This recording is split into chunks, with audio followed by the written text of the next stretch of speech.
मित्र, अॼु जे सची ॻाल्हि कार्यक्रम में पां पवित्र ग्रंथ बाइबल में जा यर्मिया जो 45मों अध्याय शुरू करींदासीं। तो सुणो, यर्मिया प्रबोधक जो पुस्तक तंहिंजो 45मों अध्याय ने पहली ॿई ने 3 कलम सुणो। हिते लिखियलु आहे कि यहोयाकीम राजा जे चौथे वरे नेरिया जो पुत्र बारूख यर्मिया जा ॿोलल ही मिड़े वचन पुस्तक में लिखे ने उहो वचन ही आई। हे बारूख, इज़राइल जो देव यहोवा तुंहिंजे बारे में चए था कि तूं चए कि मूंखे हाय हाय, यहोवा मुंहिंजे ॾुख में ॾुख वधारियो हुयो, ऐं निसाका विझी ने थकी वियो आहियां ने मूंखे चैन आहे न, मूंखे शांती आहे न। बारूख यहोयाकीम राजा जे समय में भ्रष्ट परिस्थिति में ने ख़राब हालत से तोबा कयो में त्रासी वियो हो, पण अञा त वधु ख़राब टाइम अचे वारो हो। तंहिं लाइ ईश्वर यर्मिया मार्फते हिम्मत ॾिए था ने निराश क हताश थीजे न, अञा ख़राब टाइम अचे जो बाक़ी आहे। सामूहिक रीते लोक के ईश्वर जे वचन जी ने ईश्वर जो धिक्कार कयो हो, तंहिं लाइ उन जी ख़राब हालत थी हुई। 45मों अध्याय ने 4 ने 5 कलम इनके चओ कि यहोवा चए था कि जीअं आऊं ॿधियो आहे उहो आऊं उखोड़ी विझंदो ने हिन प्रमाणे सॼे देश में करींदो। कोरो तूं तो पंहिंजो मान गोतीअ थो, अहिड़ो करीजे न, कारण यहोवा देव चए था कि आऊं हरेक माण्हू ते आफ़त हलाईंदो, पण तूं जिते जिते वञे हुते आऊं तुंहिंजो जीव बचाईंदो। ईश्वर बारूख खे जणाईअ लाइ कि हालत ख़राब थी वे, पंहिंजे हथ में कीअं न वे, त पण ईश्वर हुते हाज़िर रही ने ईश्वर हालत परिस्थिति सुधारी सघे था। ईश्वर नूं छेटा थियल लोक जी ख़राब हालत थी वारी आहे, तंहिं छतां ईश्वर बारूख जो रक्षण करींदाज, इन जी ख़ातिरी ॾिने में आ वई आहे। बारूख जॾहिं युवान हो तॾहिं ही भविष्यवाणी जणे में आई हुई ने ईश्वर बारूख खे चए था कि जॾहिं इन जे लोक जी ख़राब हालत आहे तॾहिं उहो पंहिंजे बारे में वधो ख़ासी आशा मथे पाणी फिरी वियो आहे ने उहो साव निष्फल वियो आहे। अहिड़ो न छो, मुश्किल त अची वारी आहे, पण इन में जा ॿारहं कढे वारा ईश्वर ई। मित्र, बारूख ईश्वर जे पक्ष से उभो रहंदल ने यर्मिया संदेश वाहक खे जेको प्रजा में अणमानीतो न गमंदो वे इन भेरो रहंदल जुवान हो। जॾहिं बारूख ॾुख, विनाश, ॾुकार, रोगचारो ने न गमे अहिड़ी बाबतूं पंहिंजे हथ में लिखी रहियो आहे, तॾहिं उहो निराश थी वियो आहे। उहो वीचारे कोरो परिस्थिति सुधरंदी, जीवन में ख़ासा ॾींहं नेरेला मिलंदा कि न। आऊं त ईश्वर जो पक्ष ॻड़ो आहे, आऊं त यर्मिया खे मदद कई आहे ने इन जो बदिलो अहिड़ो मिलंदो, पण अहिड़े टाइम में ईश्वर इन सां ॻाल्हि कई था। मित्र, ईश्वर पंहिंजी अंगत रीते संभाल रखे था। जॾहिं पण शंका अविश्वास थिए तॾहिं पवित्र ग्रंथ बाइबल जा ईश्वर जा वचन पाके दिलासो, हिम्मत ने नवो बर ॾिए था। मित्र, जीवन में ईश्वर पक्ष से उभा रहे से मुश्किल अचींदी, पण ही यर्मिया जो 45मों अध्याय प्रभु यीशु ख्रिस्त पर जे विश्वास में वधे जो जणाए थो। मानसिक रीते, शारीरिक रीते अरे जीवन से थकी विया वो त पण प्रभु यीशु ख्रिस्त वटे अचो। 46मों अध्याय ने तेजी 13 कलम पां सुनो। प्रजा विषय यहोवा जो वचन जेको यर्मिया प्रबोधक वटे आयो हो, मिस्र जी ॻाल्हि। मिस्र जा राजा फारून नको जो लश्कर जेको फ्रात नदी वटे वो, जेके बाबिल जो राजा नबूखाद नेसर यहूदिया जा राजा योआसा जा पुत्र यहोयाकीम खे हरायो, इन जी ॻाल्हि। ढाल तलवार तैयार करियो ने लड़ाई जी तैयारी करियो ने सवारी करींदल घोड़े ते सवारी करियो, शस्त्र पहिरीं उभारो। ऐं उन खे द्रिजेला ॾिठा, उन जा सूरवीर हारी विया आहीं, उहो भॻा आहीं ने चारे बाजू ध्रा आहे, अहिड़ो यहोवा चए था।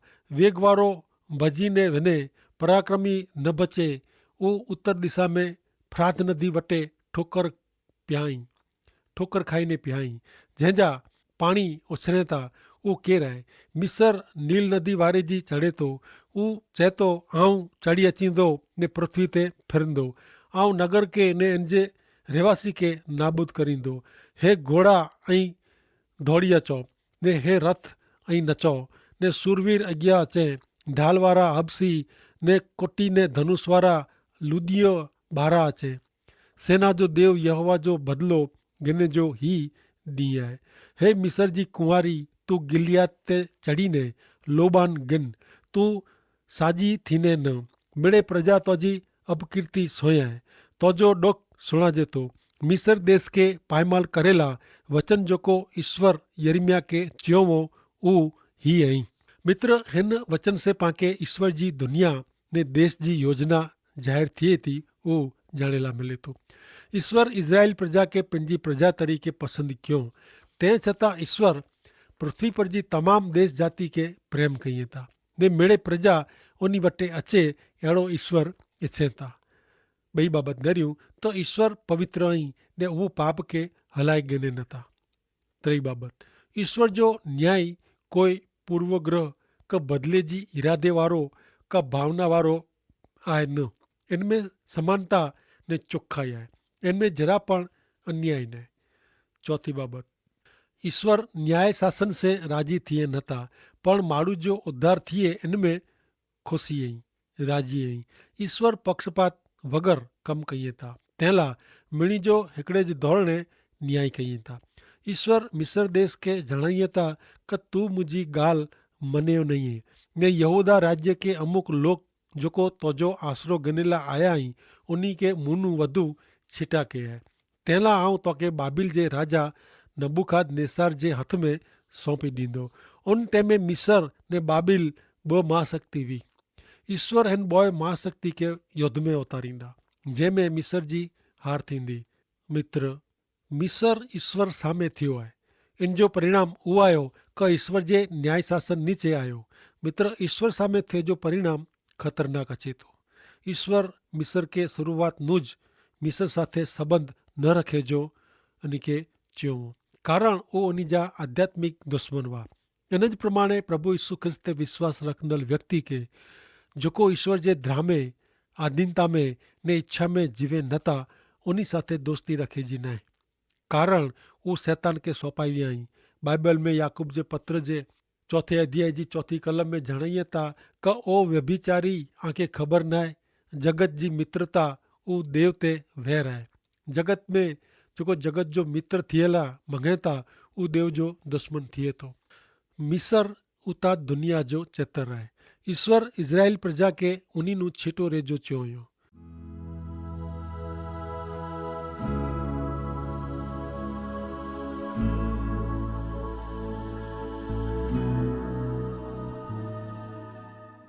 कार्यक्रम में पाण अॻियां वधंदा रहियूं। यर्मिया जे पुस्तक जे 46वें अध्याय जी अहिड़ो थी 6 कलम। जिन राजा जो ना देव यहोवा आहे, उहो चए था मुंहिंजे जीव जा सौ उहो निकी अचींदो कि हे मिस्र में रहंदल तूं तौला कैदी जी तैयारी कर। नोफ के बारे में अचींदो, उहो वस्ती वग़ैरह जो ने उजड़ थींदो। वरी उन जा सिपाही वाछड़े जहिड़ा आहिनि, एतिरे लाइ उहो पुठि फेराईने भॼी विया आहिनि। उहो उभारिया न, उन जे ॾुख आफ़त जो टाइम उन ते अचे थो। उहो सेना थी अॻियां वधंदा ने यहोवा चए था इन जे रण जो ताग मिले नथो त पण इनखे कपी विझंदा। उहो घणे आई मिस्र जी छोकिरी जो अपमान थींदो, इनखे उत्तर दिशा जे लोक में सौंपे में अचींदा। यहोवा देव चए था कि नेरियो आऊं मिस्र ने मिस्र ते भरोसो रखदल खे शिक्षा करींदो, ऐं उन जे दुश्मन जे हथ में सौंपींदो, पण हुते फिरी थी वस्ती थींदी, अहिड़ो यहोवा चवनि था। यहूदा जा जेको बची विया उन अञा पण भुल कयो, उन अञा पण बाबिल में वञे जी वॾी भुल कयो। यहोवा में विश्वास रखे जे बदिले उन मिस्र ते विश्वास कयो। परिणाम उन ते भारे शिक्षा हलाए जो जणाइए था। पण ईश्वर मिस्र के पण उजड़ करे जो जणाई रहिया आहिनि। ईश्वर पिंड के राजा ने सेना जा ईश्वर तरीक़े ज़ाहिर कई था। हा मित्र, जीवंत ईश्वर यहोवा राजा धीराज सॼी सृष्टि जा अधिपति आहिनि ने उन सामे थींदल के केरु जीते। ईश्वर मिस्र जे यहूदीअ के न्याय शासन विषय जणाई रहिया आहिनि। अॼु प्रभु यीशु ख्रिस्त दुनिया जी हर एक व्यक्ति के तंहिंलाज हथ पसारी हकल कई था कि मूं वटि अचो जेथी ऐं न्याय शासन से बची वेंदा ने आराम शांति वारो जीवन आंखे मिलंदो। हाणे नेरियो 46 अध्याय ने 27 ने 28 कलम। हे मुंहिंजा सेवक याकूब तू न द्रज ने हे इज़राइल द्रजजे न। एतिरे लाइ का आऊं तोखे छेटियनूं ने तोजे संतान खे तोजे बंदीवास जे देश में जा छुड़ाईंदो। याकूब पाछो अचींदो ने शांत ने सुखी रहंदो, कोई इनके द्रजाईंदो न। यहोवा चवंदा कि हे मुंहिंजा सेवक याकूब, तू द्रजजे न, की का आऊं तो भेरो आहियां। जिन देश में विखेराए विया आहियो इन देश जो सत्यानाश थींदो, पण तोजो सत्यानाश नहीं थिए। पण आऊं न्याय प्रमाणे तोखे शिक्षा करींदो ने निकी शिक्षा करे वगैर तोखे वेनेला ॾींदो न। ईश्वर इज़राइल खे शिक्षा करे जो जणाइए था। न्याय ईश्वर न्याय प्रमाणे न्याय ज़रूरु कईए था ने अञा पण इज़राइल जे पाप जी शिक्षा बाक़ी आहे। ईश्वर उन्ही जे निकी करेल समय ज़रूरु शिक्षा करींदा, पण शिक्षा उहो विनाश न आहे। तंहिंला चवंदा तू द्रजजे न। ईश्वर अॼु पण इज़राइल खे छॾी ॾिनो न हुयो। यहूदी प्रजा खे उन्ही जे पाप जी शिक्षा थी रही आहे ने थींदी, पण ईश्वर शिक्षा मार्फते पिंड वटि रखियलु आहे, पिंड वटि कोठेला मङे था। इन प्रमाणे ईश्वर पुत्र प्रभु यीशु ख्रिस्त ते विश्वास करींदड़ व्यक्ति जे जीवन में पाप प्रवेश करे जाणी करी ईश्वर इच्छा विरुद्ध वञे त इनखे ईश्वर पंहिंजी संगत में रखियलु शिक्षा कईं था। मित्र, ईश्वर उन्ही जे पवित्र वचन में जणायो आहियो कि ईश्वर जेते प्रेम रखे था इनके प्रभु शिक्षा कईं था। पाण हमेशा यादि रखियो खपे कि ईश्वर में न रहे, ईश्वर इच्छा प्रमाणे न जीवी से घणे मुश्किली अचे थी। पण यादि रखो हिब्रू 12 अध्याय 6 कलम में जणाइए था कि जंहिं प्रभु प्रेम रखे था इनके प्रभु शिक्षा कईं था। एतिरे लाइ कि ईश्वर जी संगत में पाण अची वञो। पिता पुत्र के न्याय जे दौरान ज़रूरु शिक्षा कईं था।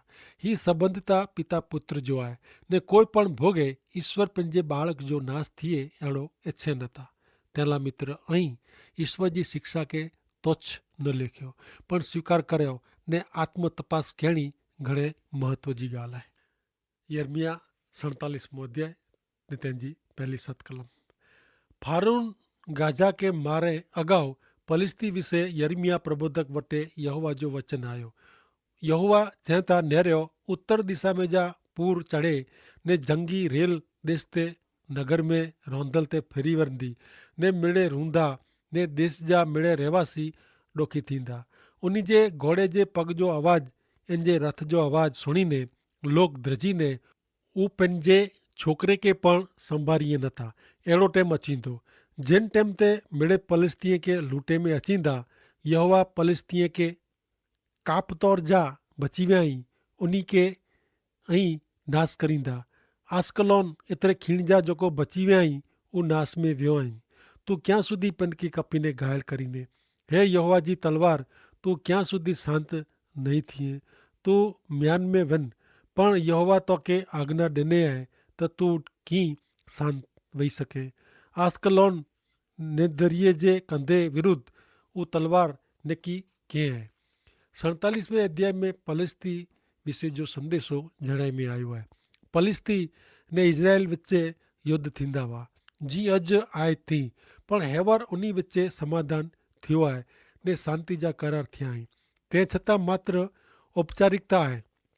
पवित्र बाइबल में इन विषय घणे भविष्यवाणी देने में आई है। यसाया 14 अध्याय 28-32, हजकियल 25 अध्याय 15-17 ने आमोस ने सफानिया जे पुस्तक में पण इन विषय जणाए में आयो आहे। हाणे पाण अॻियां नेरियूं कार्यक्रम में अॻियां वधंदे यर्मिया जो पुस्तक 48 अध्याय तंहिंजी पहली 2 कलम सुणंदासीं। मुआब विषय इज़राइल जो देव यहोवा चवंदा क नबो के अफ़सोस केतिरे लाइ क हू उजड़ थियो आहे। किरियात शरमायो आहे ने इनके जीते में आयो आहे। मिसगाब शरमाए ने पायमाल थियो आहे।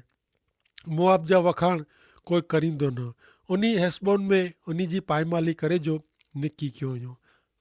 हलो हिकिड़ी प्रजा तरीक़े रहे न अहिड़ी रीति इन जो विनाश कयूं। मुआब नष्ट थियो आहे। एतिरे लाइ का उन्ही होरोनाइम वटे विनाश जो पुकार सोयो हुयूं। आंजो जीव खणी भॼो। तूं तुंहिंजे कम ते विश्वास रखे आहे, तंहिं लाइ तोखे पण जले में अचींदो। वरी पंहिंजे याजक ने सरदार कमोस कैद में विधो। विनाश नगर मथे फिरी वरंदो। कोई नगर बचंदो न ने नगर पायमाल थींदा।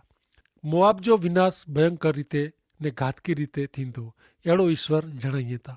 मित्र, लोत अब्राम जो भतीजो हो ने हू सदोम विया।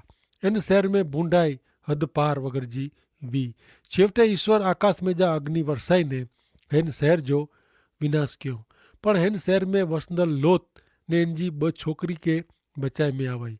पण उन्हीं घणे भयंकर पाप कियो ने इनसे मुआबी प्रजा जो जन्म थियो ने ही प्रजा ईश्वरનું લગાતાર છેટી વહી ને ઈશ્વર કે છેવટે એન પ્રજા જો પણ નાશ કેળું પ્યો। મોઆબી લોક पंहिंजा पाप कबूल करी ईश्वर जा संतान बनी सकिया वाह, पण उन्हीं अहिड़ो कयो न। यर्मिया जो पुस्तक 48मो अध्याय 11 थी 5 कलम। मोआब पहले थी सुखी रहियो आहे ने हू कैद में वियो न आहे। तंहिं लाइ यहोवा चए था उन्हीं वटि अहिड़ो समय अचींदो ने उन्हीं जी उलट सुलट करे में अचींदी। हू जीअं बैथेल ते भरोसो रखी इज़राइल फजित थिया तीअं कमोस ते भरोसो रखी मुआब फजित थींदो। असीं सूरवीर ने पराक्रमी आहियूं अहिड़ो ऐं कोलाए चओ था। जिन राजा जो ना सेना जो देव यहोवा आहे उहो चवनि था मुआब उजड़ थियो आहे। इन जे नगर में दुश्मन घुसी विया आहिनि। उन जा ख़ासि लड़वैया क़तल थी उतरिया आहिनि। मुआब जी आफ़त नज़दीक वई आहे ने इन जी पायमाली घणे झपाटे अचे थी। इन जी आजू बाजू जा लोग ने इन जो ना जाणे वारा ऐं मेड़े इन लाइ ॾुखी थियो ने चओ त शक्ति जो दंड ने रूप जी छड़ी कहिड़ी झुरी पई आहे। मुआब शर्मायो आहे कारण इन जी पायमाली थी आहे। रुओ ख़बर ॾियो क मुआब उजड़ थियो आहे। इन जी आजू बाजू जे मिड़े नगर के शिक्षा थी आहे। मुआब जो सिंग कपी वेझे में आयो आहे ने इन जो हथ जुरी वेझे में आयो आहे। अहिड़ो ईश्वर चवनि था। कलम 11 ने 12 में मुआबी जा परिवर्तन वग़ैरह जे वलण विषय जणाए में आयो आहे। मुआब कॾहिं पंहिंजा पाप ईश्वर वटि क़बूल कया न आहे ने ईश्वर तरफ़ फिरियो न आहे। तंहिं लाइ ईश्वर उन खे फुगाए वझंदा। मित्र, पाप जो पछतावो न करींदल माण्हू कायम लाइ ईश्वरનું छेटो फेंकाए वञे थो। बाबिल जो राजा नबूखदनेस्सर मुआब प्रजा जो हिन पृथ्वी मथां ना निशान भूसी वधे।